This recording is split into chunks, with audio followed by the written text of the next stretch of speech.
గుంటూరు జిల్లాలో వ్యవసాయ విశ్వవిద్యాలయానికి శంకుస్థాపన అట్టహాసంగా జరిగింది.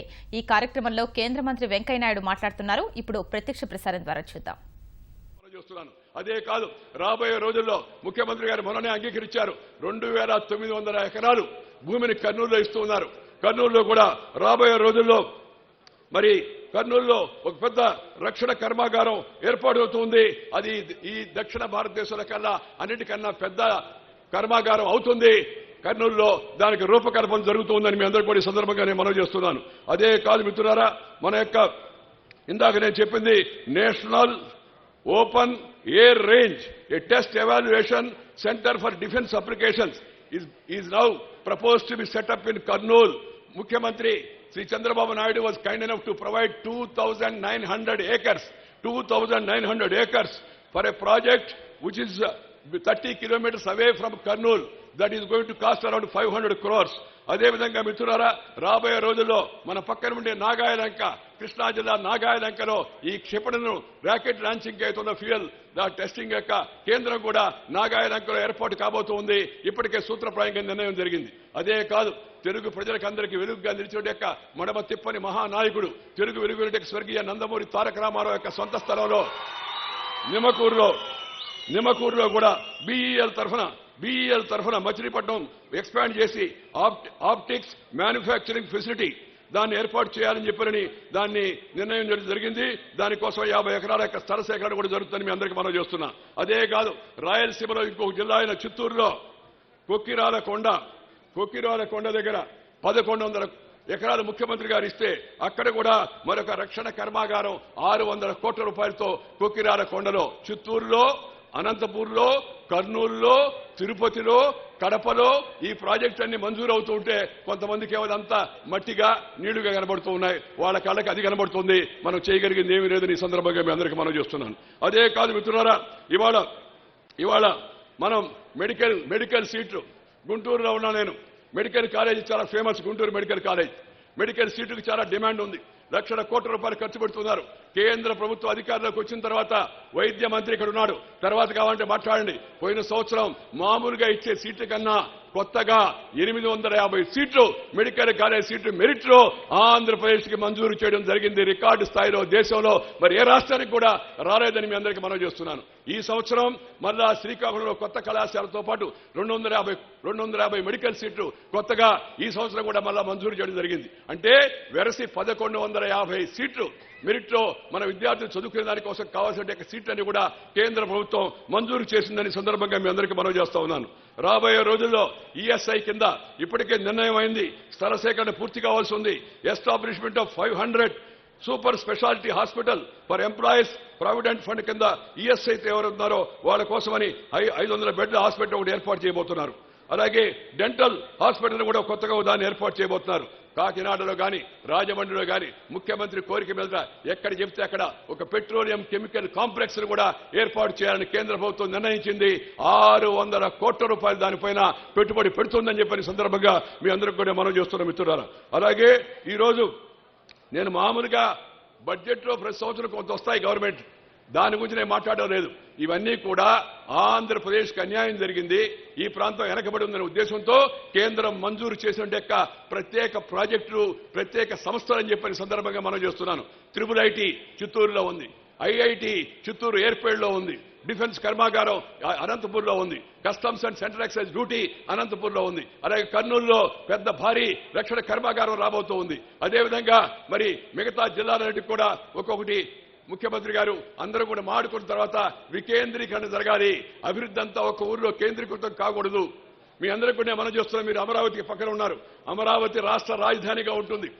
పరిపాలనా సౌకర్యాలన్నీ ఉంటాయి. దాంతోపాటు ప్రపంచాన్ని ఆకర్షించే కొన్ని ఆకర్షణలు కూడా అక్కడ ఉంటాయి.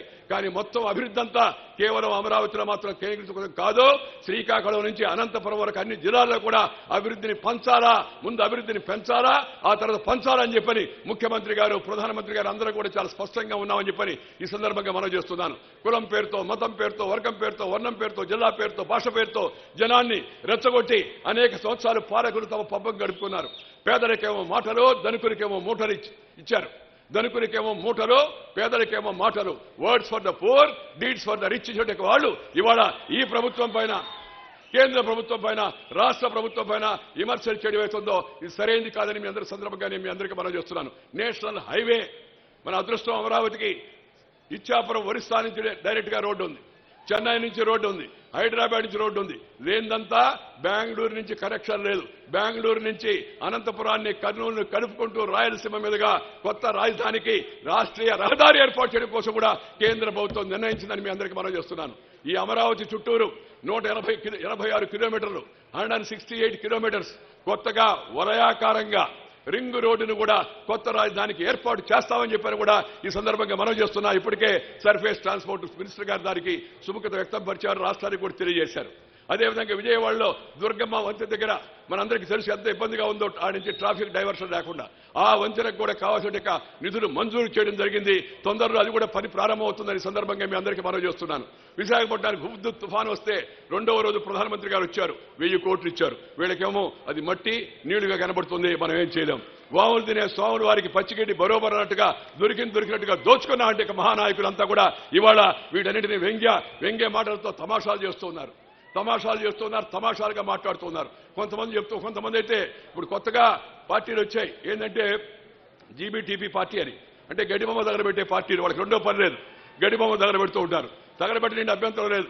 కానీ సంవత్సరం 6 నెలలకే అది కాలేదు, ఇది కాలేదు, అది కాలేదు, పైనుంచి కిందకి రాలేదనే వాళ్ళందరూ 50 ఏళ్ళు మీరు అధికారంలో ఏం చేశారయ్యా? సమాధానం చెప్పండి. పోలవరాన్ని ఎందుకు పూర్తి చేయలే? ప్రతి చిన్న విషయం, ఆఖరికి ఆంధ్రప్రదేశ్ ఎక్స్ప్రెస్ అది హైదరాబాద్ చేరుతోంది. నేను రైల్వే మంత్రిని పిలిచి చెప్పాను, చైర్మన్ పిలిచి చెప్పాను, ఆంధ్రప్రదేశ్ ఎక్స్ప్రెస్ హైదరాబాద్కి పోవడం ఏందయ్యా, దాని పేరు తెలంగాణ ఎక్స్ప్రెస్ గా మార్చండి. ఆంధ్రప్రదేశ్ ఎక్స్ప్రెస్ ఆంధ్రప్రదేశ్కి వెళ్లాలా, విశాఖపట్నానికి వెళ్లాలా, తిరుపతికి వెళ్లాలా కలపమని చెప్పాం. దాన్ని మన మంత్రులందరూ కూడా కలిసి దాన్ని మంజూరు చేసి ప్రారంభించడం కూడా జరిగిందని మీ అందరికీ మనం చేస్తున్నా. చిన్న విషయమైనా సరే ప్రతి విషయాన్ని పట్టించుకుంటున్నాం, మంత్రులతో మాట్లాడుతూ ఉన్నాం, మంత్రులతో సంప్రదింపు జరుపుతున్నాం. రాష్ట్ర ప్రభుత్వం కూడా చురుగ్గా వ్యవహరిస్తుంది. అందరూ కలిసి కేంద్రం రాష్ట్రం కలిసికట్టుగా ముందుకు వెళ్లాలా. ప్రపంచం అంతా ఇవాళ ఇండియా వైపు చూస్తుంది. Entire world is looking towards India. నిన్న మీరు చూశారు ఆ లండన్లో ఆ దృశ్యం చూస్తే ఎంత సంతోషం కలుగుతుంది మనసుకి. ఒకప్పుడు భారతదేశం అందరి ముందు నిలబడేది, మాకు అది కావాలి ఇది కావాలని. ఇవాళ ప్రపంచం అంతా భారతదేశం వైపు చూస్తూ ఉంది. Thanks to Narendra Modi. మోడీ అంటే 3D, మోడీ అంటే 3D అంటే decisive development and decisive dynamic and development 3-in-1 Narendra Modi అని చెప్పని వాడ యావత్తు ప్రపంచం, America, China, Germany, Japan, Russia, అలాగే సింగపూర్ కావచ్చు, లేకపోతే నేపాల్ కావచ్చు, ఎక్కడికి పోయినా ఎక్కడికి పోబోతున్నా కూడా అక్కడ జనం అంతా మోడీ వైపు చూస్తున్నారు. ఎందుకో అది మోడీ గారి వైపు కాదు, మోడీ వెనకుండే భారతదేశం వైపు, మీ అందరి వైపు చూస్తూ ఉంది. ఎందుకంటే భారతదేశానికి మంచి భవిష్యత్తు ఉంది. ఈ యువకులకు అందరికి కూడా మంచి భవిష్యత్తు ఉందనే ఉద్దేశంతో ప్రపంచం ఇండియా వైపు చూస్తూ ఉంది.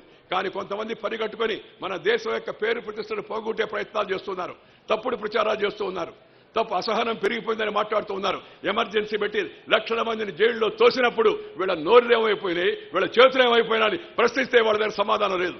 వేల మంది సిక్కులను ఊచకోత కోసినప్పుడు వీళ్ళు ఎందుకు మౌనంగా ఉన్నారంటే సమాధానం లేదు. అదే కాదు, కశ్మీరీ పండితులను 3 లక్షల మందిని కాశ్మీర్ నుంచి నెట్టివేస్తే, వాళ్ళ సాహిత్యాన్ని తగలబెడితే, వాళ్ళ ఇళ్లని ఆక్రమిస్తే వీళ్ళు ఎందుకు నోరెత్తలేదంటే వీళ్ళ దగ్గర సమాధానం లేదు. వీళ్ళు ఇవాళ ఈ ప్రభుత్వాన్ని, మోడీ గారిని అంతర్జాతీయ స్థాయిలో బదనాం చేయాలని చూస్తున్నారు. కానీ అంతర్జాతీయ స్థాయిలో వాళ్ళు బదనాం కారు. ఎందుకంటే వాళ్ళు తెలివైన వాళ్ళు, వీళ్ళలాంటి వాళ్ళు కాదు. వాళ్ళకి తెలుసు ఇండియాలో పెట్టుబడి పెట్టే అవకాశం ఉంది, ఇండియా ముందుకు పోతుంది, మనం కూడా పోవాలని. నిన్న మీరు చూశారు లండన్లో వెంబ్లీ స్టేడియంలో, లండన్లో 70,000 మంది, ఇండియాలో 70,000 మంది రావచ్చు, వస్తూ ఉంటారు. రామారావు గారు ఉన్నప్పుడు 1,00,000 మంది వచ్చారు, మోడీ గారిని చూడడానికి కూడా 1,00,000 మంది వచ్చారు. కానీ అమెరికాలో, ఇంగ్లాండ్ అంతమంది ఖాళీగా రారు, టీవీ చూస్తుంటారు అందరూ ఎక్కువ మంది. అలాంటి లండన్లో 70,000 మంది రావడమే కాకుండా వచ్చి మోడీ నినాదేవడే కాకుండా బ్రిటిష్ ప్రధానమంత్రి ఒక మాట చెప్పాడు, డేవిడ్ కెమెరాన్. ఏమని చెప్పాడు తెలుసా? ఇలాగే జరిగితే ఆఖరకు బ్రిటన్లో కూడా ఇండియా వాడు వచ్చి అక్కడ బ్రిటన్ పౌరసత్వాన్ని తీసుకొని ప్రధానమంత్రి అయినా కూడా ఆశ్చర్యపడాల్సిన అవసరం లేదని చెప్పాడు. అదే భారతీయులకు కొనటే గౌరవం, ప్రపంచం ఇస్తుంటే గుర్తింపు. అదే కాదు, మీరు అక్కడ గమనించారో లేదో, బ్రిటిష్ ప్రధానమంత్రి పక్కన ఒకరు నిలబడ్డారు. నేనెవరో ఇండియా అమ్మాయి అనుకున్నాను. ఆ తర్వాత చెప్పారు ఆమె పేరేంటంటే సమంత. మన సమంత కాదు, సినిమా సమంత కాదు. సినిమా సమంత కూడా అప్పుడప్పుడు చీరలు కడుతూ ఉంటుంది మామూలుగా, డ్రెస్సులు మార్చి. కానీ బ్రిటిష్ ప్రధానమంత్రి డేవిడ్ కెమెరాన్ యొక్క సతీమణి సమంత కెమెరాన్ భారతీయ సాంప్రదాయంతో కట్టు బొట్టు తెలుగుదనం భారతీయతనం ఉట్టుపడేట్టుగా చీర కట్టుకొని వచ్చింది. ఆ చీర పైన డిజైన్లో మోడీ గారి పేరు ఉందని చెప్పారు, పత్రికలో రాశారు. అంటే ప్రపంచం ఎంత విలువిస్తుంది, మనం ఎలా పోతున్నామో ఆలోచించవలసిందిగా మీ అందరికీ సందర్భంగా మనం చేస్తున్నాను. మిత్రులారా, కొత్త రాజధానికి అన్ని విధాలా కేంద్ర ప్రభుత్వం సహకరిస్తుంది. ఆంధ్రప్రదేశ్కి ప్రత్యేక హోదా ఇవ్వాలని ఆ రోజు పార్లమెంట్లో వీళ్ళెవరు మాట్లాడకపోయినప్పటికీ కూడా, వీళ్ళు ఆ విషయాన్ని మర్చిపోయినప్పుడు కూడా పార్లమెంట్లో నేను మాట్లాడాను. నేను మాట్లాడినందుకు ఇప్పుడేమి నేను దానికి వెరవడం లేదు. ఎస్, నేను ఆంధ్రప్రదేశ్ యొక్క ప్రజల ప్రతినిధి కాకపోయినా, ఆంధ్రప్రదేశ్ నుంచి ఎంపిక కాకపోయినా, కర్ణాటక రాష్ట్రం నుంచి ఎంపీగా ఉన్నా తెలుగు ప్రజలకు అన్యాయం జరుగుతుందని చూస్తూ ఊరుకుండలేక పార్లమెంట్లో లేచాను, ప్రభుత్వాన్ని కదిలిచ్చాను, ప్రభుత్వాన్ని అదిలిచ్చాను, ప్రభుత్వం దగ్గర కొన్ని ఈ యొక్క హామీలు పొందాను. వీళ్ళెవరో ఆ హామీలు అడగరా, వీళ్ళకి ఎప్పుడు అవి గుర్తురాలా. అంద్రి నీవా గాని, గాలేరు నగిరి గాని ఇవేవి గుర్తురాలా వాళ్ళకి. పోలవరం గుర్తొచ్చింది, కానీ పోలవరం గుర్తొస్తే దానికి మునిగిపోయే ప్రాంతాలకు ఆర్డినెన్స్ తెస్తామని చెప్పి ఆర్డినెన్స్ ఇవ్వకుండా జనాన్ని మోసం చేసి ఆ ప్రభుత్వం వెళ్ళిపోతే, ఈ ప్రభుత్వం అధికారంలోకి వచ్చిన మొట్టమొదటి రోజు కేబినెట్ లో మొట్టమొదటి తీర్మానంగా చేసిందంటే పోలవరానికి ఆర్డినెన్స్ జారీ చేసి ఆ మునిగిపోయే ప్రాంతాలను ఆంధ్రప్రదేశ్ లో కలిపింది కూడా నరేంద్ర మోడీ గారే అని చెప్పని నీరిచ్చేందుకు, మట్టిచ్చేందుకు, ప్రజలకు మేలు చేసేందుకు కూడా మోడీ గారి ప్రభుత్వం ఆ యొక్క రూపకల్పన చేసింది. పోలవరం వస్తే ఆంధ్రప్రదేశ్ యొక్క కరువు తీరుతుంది. విశాఖపట్నం నీళ్లు వస్తాయి. గోదావరి కృష్ణా జిల్లాలకు డెల్టా, గుంటూరు జిల్లాలకు డెల్టా స్థిరీకరించబడుతుంది. ఎప్పుడు మరి కరువుతో బాధపడే రాయలసీమకు, నెల్లూరుకు, ప్రకాశం కూడా ముఖ్యమంత్రి గారు మనం చొరవ తీసుకున్నారు. గోదావరి నీళ్లను కృష్ణకి రప్పించాలా, కృష్ణ నీళ్లను పెన్నకు తీసుకెళ్లాలా, ఆ నుంచి రాయలసీమకు మేలు చేయాలనే యొక్క దూర ఉద్దేశంతో చక్కని కార్యక్రమాన్ని రూపొందించడం కూడా జరిగింది. ఈ ప్రభుత్వం ఈ పనులను చేస్తుంది. ప్రభుత్వానికి కొంత సమయం కావాలి. ప్రధానమంత్రి గారు చెప్పారు, ఈ 14వ ఆర్థిక సంఘం నివేదిక తర్వాత రాష్ట్రానికి ఉన్న లోటును కేంద్రం భరించాల్సి ఉంది, భరిస్తుంది కూడా. ఆ జనం వేళ సంగతి చూశారు. పోయినసారి 175 సీట్లో ఒక్క సీటు కూడా డిపాజిట్ రాలా. 25 పార్లమెంట్ సీట్లో ఒక్కదాటి కూడా డిపాజిట్ రాలా. జనానికి మొహం చూపించే పరిస్థితి లేదు. అందుకని ఈ పేరు పెట్టుకొని అయ్యా పోస్ట్ కార్డు రాయండి అన్నారు, ఎవడు రాయడా. అయ్యా SMS పంపించారన్నారు, వాళ్ళకే పంపించారు. మీరు అప్పుడు ఎందుకు మర్చిపోయారా అని. ఇప్పుడు ఏదో కొత్తగా మట్టి పంపిస్తారట. మట్టి జాగ్రత్త, మీ మట్టి అంతా జాగ్రత్తగా చూసుకోండి. మట్టి కూడా ఎత్తుకుపోయేదానికి ఏమైనా ప్రణాళికలు వేస్తున్నారు మనకే తెరవదు. ఆ మట్టి ఢిల్లీ పంపిస్తారట. ఈ చౌకబారు ఎత్తుగళ్ల వలన జనానికి మీరు దగ్గరయ్యే అవకాశం లేదని చెప్పి మనం చేస్తున్నా. ఆఖరిగా కొందరు సలహా ఇస్తున్నారు చంద్రబాబు నాయుడు గారికి. ఏమని? కేంద్రం నుంచి బయటకు వచ్చేయండి అని. వచ్చేసి నరేంద్ర మోడీ ప్రభుత్వం 2019 వరకు ఉంటుంది, 2024 వరకు కూడా ఉంటుందని సందర్భంగా మీ అందరికీ మనం చేస్తున్నా. మోడీ, మనం కేంద్రంతో రాష్ట్రం, కేంద్రం కలిసి ఉండాలా. వాళ్ళ ఉద్దేశం ఏంటంటే వీళ్ళు బయటకు వస్తే వాళ్ళు వద్దామని. అర్థం చేసుకోండి, వీళ్ళు బయటకు వస్తే వాళ్ళు వద్దామని పాపం లోపలికి. కానీ ప్రజలు తెలుగుదేశానికి, బీజేపీ కలిపి మన ఎన్నికల్లో సంయుక్తంగా తీర్పిచ్చారు. మోడీ బాబు జోడీ, ఇది దేశానికి, రాష్ట్రానికి మేలని చెప్పని అందరూ కూడా అనుకున్నారు. అందుకని వాళ్ళు ఆశీర్వదించారు. దాని ప్రకారం మనం కేంద్రంతో మంచిగా ఉండి ప్రాజెక్టు సాధించుకోవాలా. ఇప్పుడు చూడండి, ఇందాక చదివినిపించాను, ప్రతి నెలకు ఒక ప్రాజెక్టు వస్తుంది. వచ్చే నెలలో ముఖ్యమంత్రి గారు ఇప్పుడు డేట్ ఇస్తే అప్పుడు ఇంకో ప్రాజెక్టు ఎయిమ్స్ రాబోతా ఉంది. దానికి కూడా శంకుస్థాపన చేస్తాం. అలాగే విద్యుత్తు, ఆంధ్రప్రదేశ్ చీకటిగా ఉండేది మనందరికీ తెలుసు. ఫ్రీ కరెంట్ అన్నారు, ముందు నో కరెంటు, ఆ తర్వాత ఫ్రీ, ఆ తర్వాత ముందు లో కరెంటు, తర్వాత నో కరెంట్ అయిపోయింది. కానీ మోడీ గారు వచ్చిన తర్వాత చంద్రబాబు నాయుడు యొక్క చొరవతో కేంద్రం, రాష్ట్రం సహకరించుకొని ఇవాళ రాష్ట్రంలో కరెంటు కోత లేకుండా, ఈ సంవత్సరం రోజుల లోపల కరెంటు కోత లేకుండా చేసిన ఘనత కూడా ఎవరిదో ఆలోచించవలసి మీ అందరికీ మనం చేస్తున్నాను. అన్ని కార్యక్రమాల వెనక కేంద్ర ప్రభుత్వం ఉంది. రోజు వాళ్ళలాగా మేము మాట్లాడలేము, నేను మాట్లాడే అవసరం నాకు లేదు. నేను ఎలక్షన్లో నిలబడను, ఓటు అడగను. నేనే కాదు, మా కుటుంబ సభ్యులు ఎవరు కూడా నిలబడరు. అయినా ఎందుకు తట్టాలు పడుతున్నాం? ఇవాళ ఈ అగ్రికల్చర్ యూనివర్సిటీ యొక్క శంకుస్థాపన నాది కాదు కార్యక్రమం.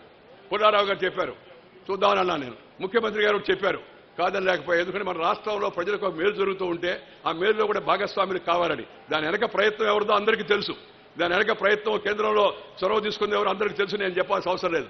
కానీ ఒక తెలుగువాడిగా, ఈ తెలుగు గడ్డ పుట్టిపోయిన వ్యక్తిగా, ఇది ఆంధ్ర కావచ్చు, తెలంగాణ కావచ్చు, అందరికీ మేలు జరగాలని చెప్పి నేను కోరుకుంటా ఉన్నాను. మొన్న చంద్రశేఖరరావు గారిని ముఖ్యమంత్రి పిలిస్తే దానికి కూడా కొందరు విపరీతార్థాలు చేస్తారు. తెలుగు రాష్ట్రాల ముఖ్యమంత్రులు కలిసిమెలిసి ఉండడం మన యొక్క అందరికి కూడా శ్రేయస్కరం. టెన్షన్ ఉంటే అటెన్షన్ ఉండదు. అందుకని టెన్షన్ తగ్గించేందుకు చంద్రబాబు చొరవ తీసుకున్నాడు. నేను హృదయపూర్వకంగా ఆయన్ని అభినందిస్తున్నా అని చెప్పిన సందర్భంగా మీ అందరికీ మనం చేస్తా ఉన్నాం మిత్రులారా. అందుకని ఈ చౌకబారు రాజకీయ ఎత్తుగాళ్ళు, చౌకబారు యొక్క విమర్శలకు ఏమాత్రం కూడా ఎవరు కూడా ప్రభావం లోను కాకూడదని చెప్పి నేను భావిస్తూ ఉన్నా. ఆంధ్రప్రదేశ్కు ఉజ్వలమైన భవిష్యత్తు ఉంది, చక్కని వనరులు ఉన్నాయి. ఈ రోజు ఈ లాంగ్ ఫామ్ లో పెద్దలు, పూజ్యులు మన తెలుగు వారు గర్వించినటువంటి యొక్క శ్రీ ఎన్జి రంగా గారి పేరుతో వ్యవసాయ విశ్వవిద్యాలయాలు శంకుస్థాపన చేయడం, ఆ శంకుస్థాపన కూడా మరొక స్వతంత్ర సమరయోధుడు మన తెలుగు బిడ్డ ఈ గుంటూరు ప్రాంత వాసులైన యొక్క పాటిబండ సీతారామయ్య గారు ఇచ్చినట్టు ఈ స్థలంలో లాంగ్ ఫామ్ లో ఇవాళ ఆయన పాటిబండ సీతారామయ్య గారు వేసినట్టు బీజం ఇవాళ పెద్దదైంది, విశ్వవిద్యాలయం అవుతుంది, మరింతగా అభివృద్ధి చెందుతుంది. ఎందుకంటే ఆంధ్రప్రదేశ్కి ఆయువు వ్యవసాయం. మన కల్చర్ ఈజ్ అగ్రికల్చర్, వ్యవసాయం అది. ఆ వ్యవసాయానికి ఇవాళ మనందరూ కూడా సహకరించి వ్యవసాయాన్ని అభివృద్ధి చేయాలంటే విశ్వవిద్యాలయాలు మరి రీసెర్చ్ చేయాలా, కొత్త వగడాలు కనుక్కోవాలా, శాస్త్రీయ సాంకేతిక అధికారిక పరిజ్ఞానాన్ని గ్రామీణ ప్రాంత రైతులకు అందరూ కూడా అందించాలా. రైతులకి వాళ్ళు అనేక కష్టాలున్నాయి, నష్టాలున్నాయి. రేపు రాబోయే రోజుల్లో మేము ఎప్పటికే చర్చిస్తున్నాం. నేను, రాధామోహన్ సింగ్ గారు, మా పార్టీ అధ్యక్షుడు అమిత్ షా గారు మేము చర్చిస్తున్నాం. ముఖ్యమంత్రి గారు కూడా తరచుగా గుర్తు చేస్తున్నాడు, బీజేపీ ముఖ్యమంత్రి కూడా కోరుతున్నారు. తర్వాత దృష్టి వ్యవసాయ రంగం పైన కేంద్ర ప్రభుత్వం రాబోయే రోజుల్లో top priority main focus is going to be on agriculture అని చెప్పిన సందర్భంగా మీకు మనవి చేస్తున్నాను. కొన్ని పథకాల రూపకల్పన జరుగుతోంది, అవి పూర్తయిన తర్వాత మీకు చెప్తాం. ప్రధానమంత్రి అనేక కార్యక్రమాలు చేపట్టాడు. జనధన యోజన 18 కోట్ల మందికి 5 నెలల్లో బ్యాంక్ అకౌంట్ ఖాతా ఓపెన్ చేయించాడు. వీళ్ళేమో నీరు మట్టి అంటారు, మట్టి నీళ్లు. 18 కోట్ల మందికి బ్యాంక్ ఖాతాలు ఓపెన్ చేస్తే జనశ్రీ బీమా యోజన, జన సురక్ష యోజన, అలాగే అటల్ పెన్షన్ యోజన, అలాగే ముద్రా బ్యాంక్. ఇంతకుముందు బ్యాంకులు పెద్ద పెద్ద వాళ్ళకి ఇచ్చే అప్పులు తీసుకొని ఎగ్గొట్టేవాళ్ళు మీకు తెలుసు. గుంటూరులో చాలా మంది అలాంటి కేసులు అందరూ కూడా మీ అందరికీ తెలుసు. నేను వాళ్ళ పేరు ఇప్పుడు చెప్పడం నాకు ఇష్టం లేదు, పాత చరిత్ర కూడా ఉంది. కానీ ఈ దేశంలో ఉన్నట్టే కమ్మరి, కుమ్మరి, వడ్రంగి, నేత, గీత, బోయ, యాదవ, చాకలి, మంగలి, హరిజన, గిరిజన, లంబాడ పేద వర్గాలకు, తోపుడు బండు నెట్టుకునే వాళ్లకు, కూరగాయలు అమ్ముకునే వాళ్లకు, కిరాణా వ్యాపారం చేసే వాళ్లకు, పాల ప్యాకెట్లు పంచే వాళ్లకు, చిన్న చిన్న సైకిల్ టైర్లు పంచర్ వేసే వాళ్లకు బ్యాంకు రుణాలు ఇవ్వాలా. 60% డబ్బు పేదరికి ఇవ్వాలని ప్రధానమంత్రి నిర్దేశం చేశాడు. ముద్రా బ్యాంక్ అనే దాన్ని కొత్తగా ఏర్పాటు చేశారని చెప్పని ఈ సందర్భంగా మనం చేస్తున్నా.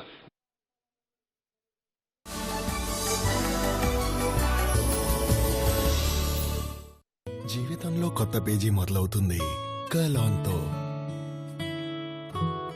ఒక కొత్త జీవితం కూడా ఇక్కడి నుండే మొదలవుతుంది. జీవితంలో మరో కొత్త పేజీ కూడా మొదలవుతుంది కలాన్తో. ప్రతి అనుభూతి మొదలయ్యేది కలాన్తోనే.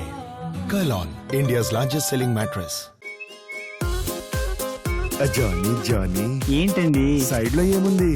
4G. Cozy cozy. మీరు నిద్రపోండి. Love story. ఓ, హీరోయిన్ బొట్లో పడిందా? తెలియదండి. బ్యాటరీ 0 కాబట్టి హీరోయిన్ నేను తీసుకెళ్తాను. హీరో అయ్యవా జానీ. అరే జానీ, 4G అసలైన మజాని కేవలం సామ్సంగ్ గెలాక్సీ J సిరీస్ మాత్రమే ఇస్తుంది. దీని అల్ట్రా డేటా సేవింగ్ మోడ్ నీ బ్యాటరీకి ఇస్తుంది లాంగ్ లైఫ్. కాబట్టి జానీ విచారించకు, అసలైన 4G ఫోన్ తీసుకో. JA అసలైనది. దురద పదే పదే రావడానికి కారణం చెమట వల్ల కలిగే ఇన్ఫెక్షన్. అందుకే గృహ చిట్కాల పై చికిత్సని వదిలేయండి మరియు మెడికేటెడ్ క్రీమ్ ఇచ్ గార్డ్ ని తెచ్చుకోండి. దురద నుంచి వెంటనే విముక్తి. ఇచ్ gourd.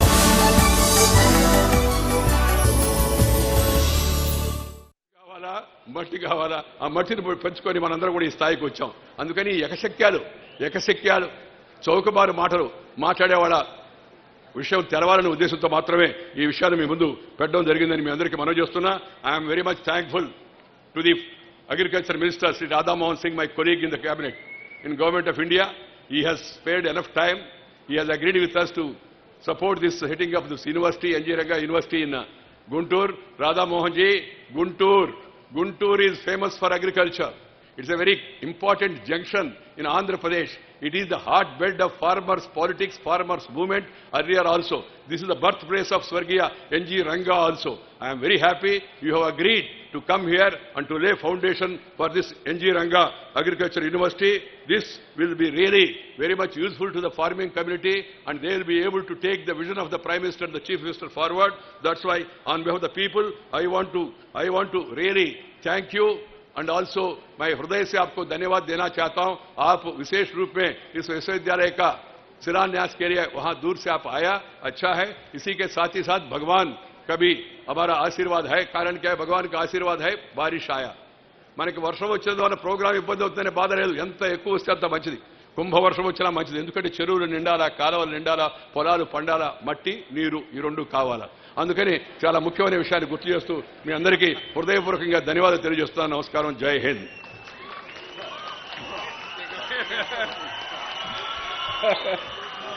Thank you. Venkaiah Naidu గారికి మీ అందరి తరఫున అభినందనలు కృతజ్ఞతల్ని తెలియజేస్తున్నాము. లోటు బడ్జెట్ ఉన్నటువంటి ఆంధ్రప్రదేశ్కి సాధించినటువంటి ప్రాజెక్టులు కానీ సాధించబోయేటువంటి ప్రాజెక్టులు కానీ ఆంధ్రప్రదేశ్ ప్రయోజనాలను కాపాడటంలో వెంకయ్యనాయుడు గారు చేస్తున్నటువంటి కృషి కానీ అభినందనీయం. మీ అందరి తరఫున మరొకసారి వారికి కృతజ్ఞతాభివందనలు తెలియజేస్తూ రాష్ట్ర సాంఘిక సంక్షేమ శాఖ మంత్రులు గౌరవనీయులు రావెల కిషోర్ బాబు గారిని మాట్లాడవలసిందిగా కోరుతూ ఉన్నాం.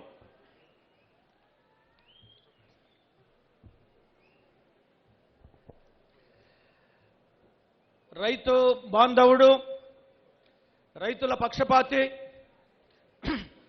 రైతు రుణ విముక్తి ప్రదాత, రైతు రాజ్య స్థాపకుడు, రైతులను అన్ని రకాలుగా ఆదుకుంటున్నటువంటి చెప్పేసి గౌరవ మంత్రివర్యులు